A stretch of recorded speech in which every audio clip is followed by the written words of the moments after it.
Salam sejahtera. Kita bertemu kembali di dalam program Fokus PRU 13. Saya Diana Sofia dan hari ini kita akan membincangkan satu topik yang sangat panas sekali, iaitu Melayu di dalam DAP. Bersama-sama saya pada hari ini adalah Saudara Mazid Ibrahim, iaitu penyelaras roket kini, dan juga Saudara Hatta Wahari, bekas Presiden NUJ Malaysia. Selamat datang ke studio. Terima kasih. Saya difahamkan topik ini sangat panas sekali dan boleh Saudara Hatta ceritakan secara ringkas mengapa saudara menyertai DAP? Dari saya rasa soalan yang paling benar, penting, yang utama sekarang ni, sebenarnya saya memilih DAP, bukan saya menyertai DAP. Kenapa saya memilih DAP? Kerana prinsip yang diamalkan oleh DAP iaitu mengikut prinsip-prinsip perlembagaan Malaysia.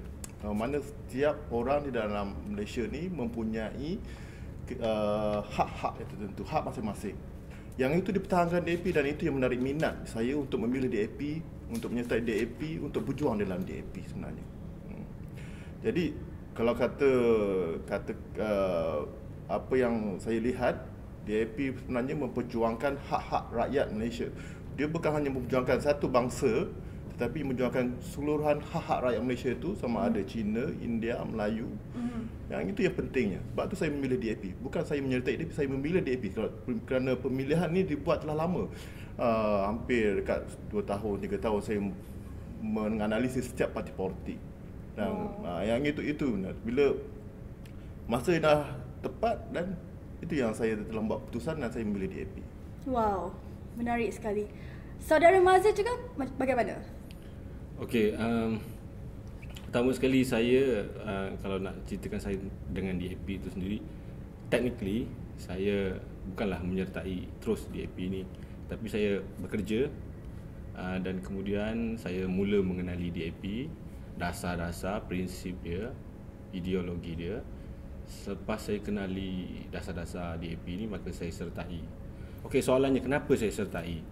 Saya lihat DAP ni sebuah, dia mungkin tak ada beza dengan mana-mana parti politik yang ada, tetapi yang ketara ialah dia salah satu parti masa depan. Ialah satu soal dimensi dia multiracial, satu lagi soal ideologi dia, soal prinsip-prinsip yang ada itu semua kita rasa kita dah tahu. Dan saya lihat ini satu package parti yang diperlukan oleh rakyat Malaysia pada masa depan. Parti yang bukan berasaskan asabiah, parti yang bukan berasaskan satu-satu ideologi sistem kapitalis atau sosialis semata-mata, tapi dia lebih menekankan persoalan kebajikan rakyat. So saya lihat parti ini adalah parti masa depan. Wow, okey. Baiklah. Saudara Hatta, mengapa sekarang baru memilih DAP? Soalan tu memang banyak dikumpulkan kepada saya. Kenapa sekarang? Bukankah saya nak jadi calon untuk pilihan raya ke-13 nanti? Adakah kerana ini peluang terbaik untuk bergelar yang berhormat ke? Tapi sebenarnya saya perkara sebenarnya begini, sebab saya melihat orang Melayu masih gagal untuk membuat pendirian. Mereka gagal membuat pendirian politik mereka. Mereka gagal untuk menyatakan bahawa parti mana yang mereka sokong dan apa prinsip-prinsip perjuangan mana yang mereka sokong. Jadi mengapa saya memilih sekarang? Kerana saya perlu membuat pendirian bahawa orang Melayu perlu membuat pendirian parti mana yang mereka sokong dan prinsip-prinsip pemerintahan mana yang mereka sokong. Yang itu pentingnya. Ini bukan kerana 2008 nak pilihan raya, 2012 ni nak pilihan raya, bukan. Pada saya, perkara paling penting sekali, orang Melayu perlu membuat pendirian apa yang mereka nak sokong. Jangan berada di atas pagar. Kalau kita berada di atas pagar, kita boleh jatuh dalam longkang ke, kita boleh tersangkut dan mungkin kita akan terodok besi pagar tu. Jadi itu tak rasa tak bagus. Sekarang adalah 2012, dunia telah berubah, keadaan telah berubah. So sebagai orang Melayu, saya perlu buat pendirian. Dan pendirian saya ialah dengan memilih DAP sebagai parti yang dapat memperjuangkan hak-hak rakyat Malaysia. Yang itu prinsip utamanya. Bukan kerana nak jadi yang berhormat ke nak, bukan. Kalau saya nak jadi berhormat, saya senang aja. Saya jadi masuk, saya memilih DAP dan saya meletakkan syarat-syarat saya. Okey, saya nak jadi calon ni, tak ada. Bila saya memilih minister DAP, saya katakan kepada pemimpin-pemimpin, saya tak perlukan jawatan, saya tidak perlukan apa. Saya cakap, apa yang penting bagi saya lah, adakah saya boleh dapat membantu DAP dalam menarik sokongan orang Melayu. Itu yang paling penting sekali.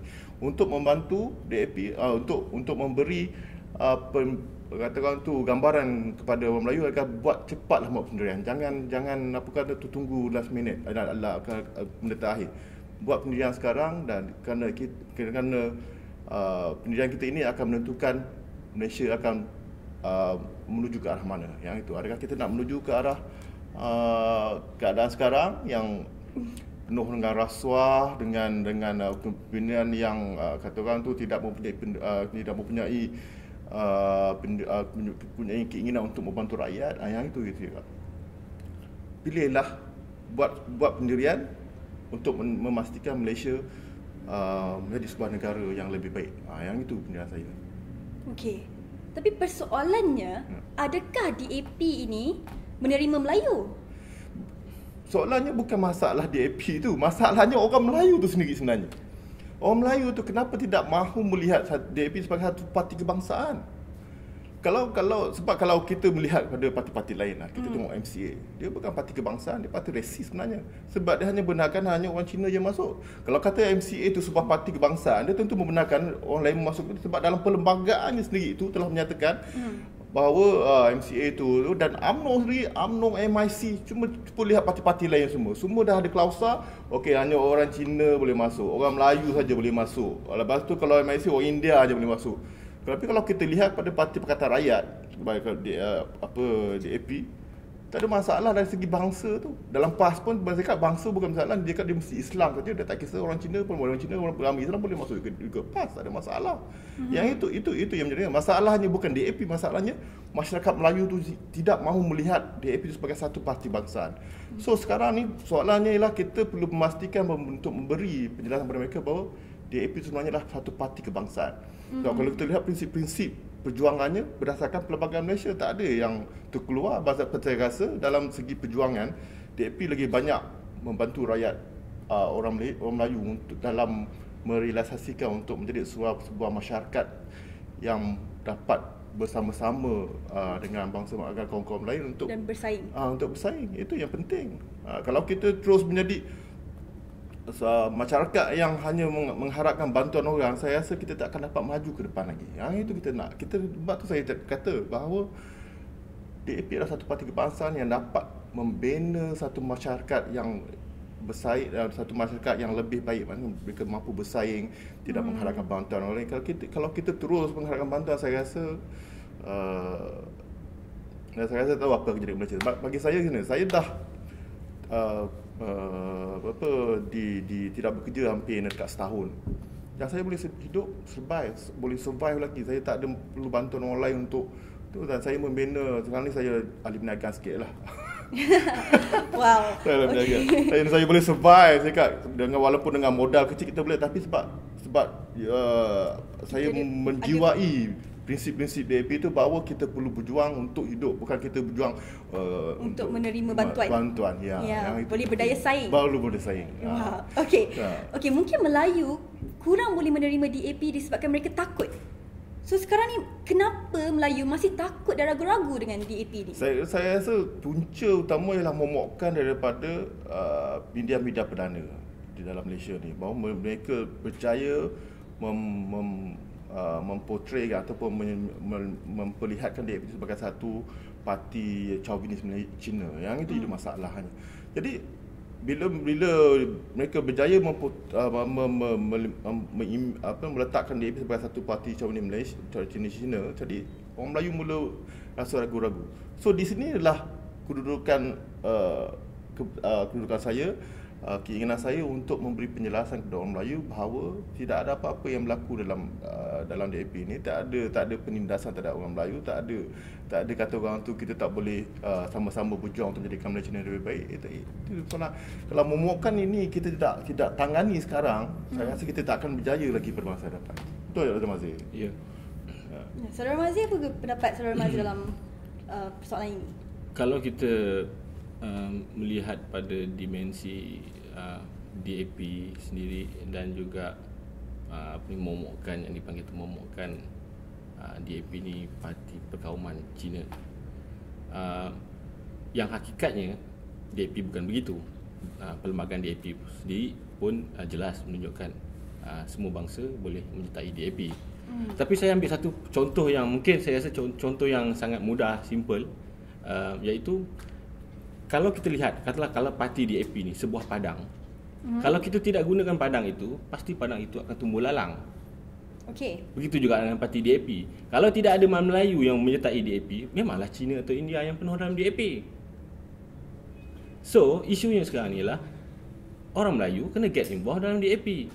Barulah wujudnya multiracial. Yang menjadikan DAP ni chauvinis atau Cina atau gelaran apa saja pada dia, kerana Melayu sendiri yang buat, UMNO sendiri yang buat.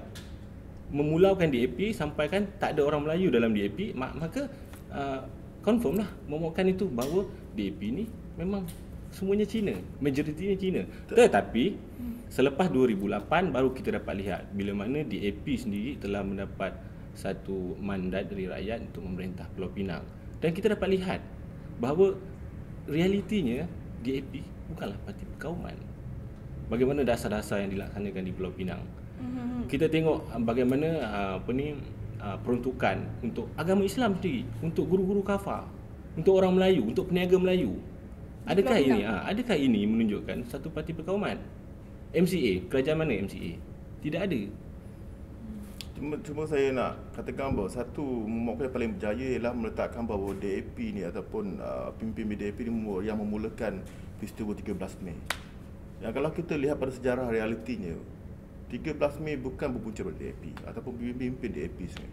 Kalau sebab saya menjadi wartawan selama 16 tahun, kita mengkaji perkara ini. Saya cakap sebenarnya perkara pertama saya percaya dan saya dapat mengesahkan bahawa peristiwa 13 Mei dimudahkan oleh pimpin-pimpin UMNO sendiri. Mereka cuba sebab mereka telah kalah di Selangor. Dalam bulan Mei pilihan raya, saya tengok pilihan raya berapa, makna parti berbangkang dan parti UMNO tu mempunyai kursi yang sama. Seorang saja yang akan membentukkan siapa akan jadi kerajaan. Yes. Dan pemimpin DAP pada saya, kalau Muhammad Lim Kek Siang berada di Melaka, dia tidak berada di Kuala Lumpur, tak pernah. Saya selepas pilihan raya tu di Sabah.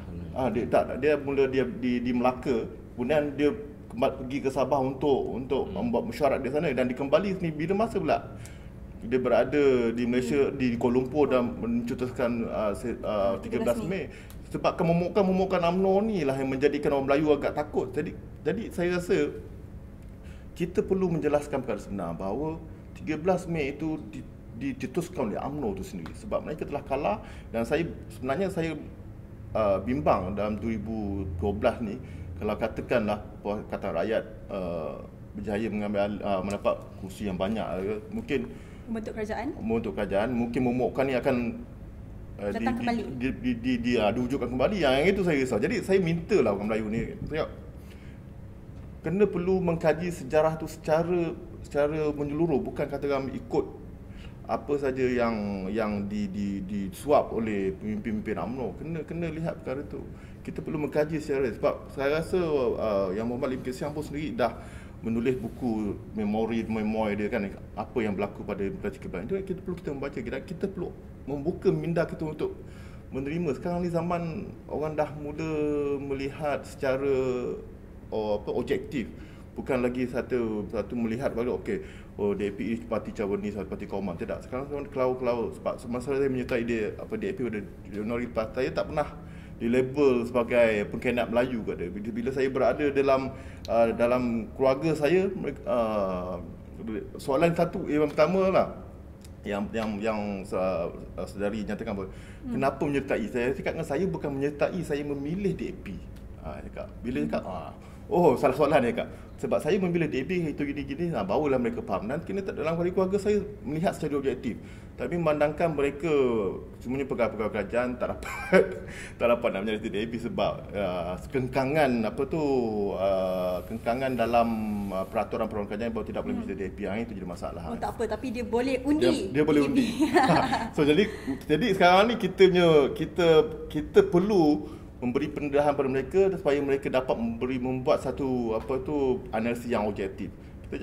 kita tak mahu mereka jadi jumut pada satu pemikiran je. Betul.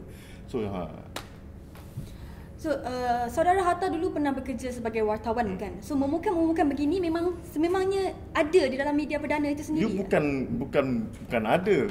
Itulah objektif utamanya. Kalau kita lihat, itulah perkara-perkara utama yang disuap kepada rakyat Malaysia, pada orang Melayu. Sebab yang itu saya kata, sebab itu adalah salah satu ikat perak. Saya punya maklumat banyak memukan yang berlaku. Kalau kita lihat hari ini pun sekarang sentiasa diimagekan bahawa Susah Agung DAP itu sebagai perkauman. Dia menjual tanah Melayu orang di Pulau Pinang. Tapi mereka tak sedar bahawa tanah Melayu, tanah Rizal Melayu di Pulau Pinang itu dijual oleh UMNO sendiri. Berapa ramai itu. Dan sekarang ni lah, pada sejak 2008 sampailah sekarang ni, saya rasa Rizal tanah Melayu telah mula digantikan oleh Kerajaan Pulau Pinang, mula digantikan kan benda. Yang itu yang tak ada tanah Melayu yang dijual. Yang itu yang kita perlu dilihat, dikaji secara. Kalau saya mohonlah kepada masyarakat Melayu agar menilai Kerajaan Pulau Pinang itu secara objektif. Melihat dia punya kejayaan-kejayaan, polisi-polisi dia tu secara tu. Kemudian barulah kita dapat melihat bahawa apakah DAP itu. Adakah dia satu parti kebangsaan ataupun hanya parti perkauman? Yang itu. Kita perlu membezakan satu parti perkauman atau kebangsaan.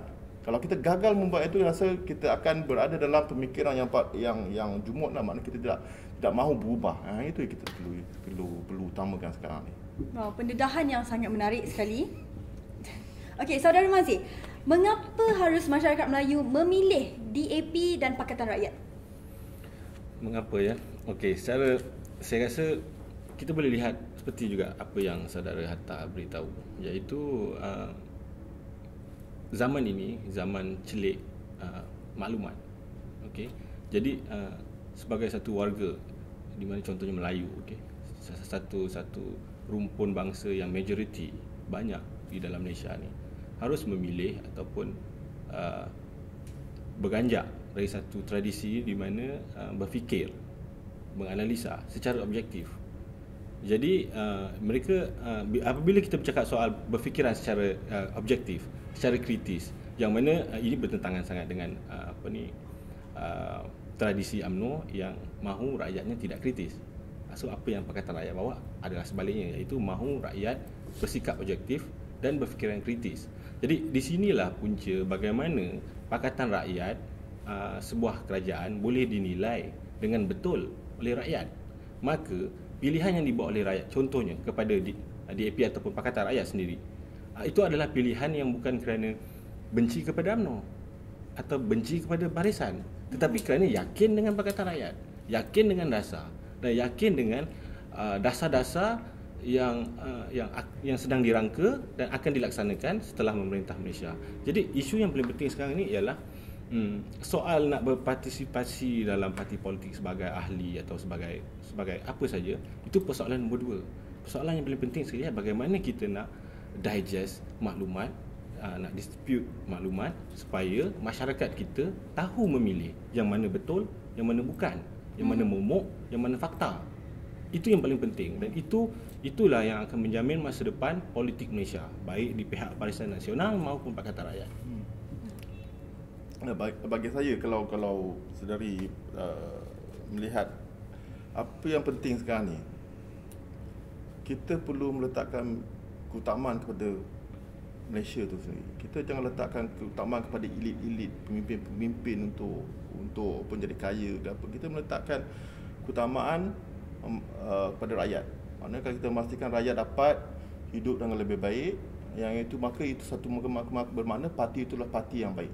Tetapi kalau dia gagal mengutamakan rakyat tapi mengutamakan pemimpin-pemimpin saja, saya rasa itu parti yang buruk. Dan kalau kita lihat daripada sejak 2008, kita dapat mana satu yang buruk, mana satu yang baik. Kalau kita lihat Pakatan Rakyat, ini polisi-polisi yang baik yang membantu rakyat.